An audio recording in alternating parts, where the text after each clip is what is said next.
So hello guys and welcome back to the channel. Today I'm going to show you how to sign in to your Microsoft Planner account. So the first thing you want to do, so let's just open and start from scratch your browser. On here just type out Microsoft Planner. You can see I've already searched for that, so it's appearing on here.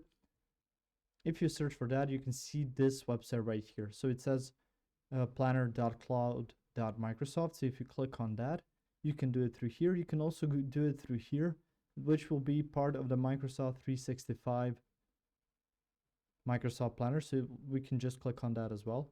So you can see on here and click on try for free.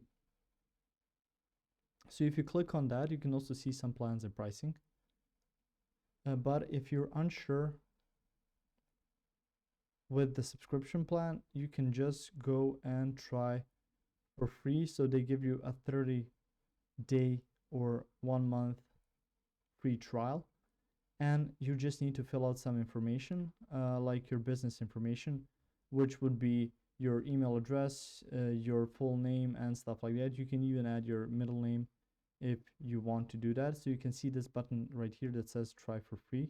So once you've done that, you're going to be popped on over once you fill out your debit card information. So they accept Visa, Master and stuff like that.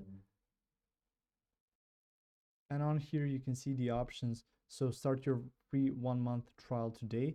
So you can see about you. Then you will need to put in your sign-in details, which primarily will be your debit card info. And after that, you can just complete and get started and just verify some of the information that you've added there, and you can just use it through here. If you found this information helpful or useful, you can like the video. You can also share the video. You can subscribe to our channel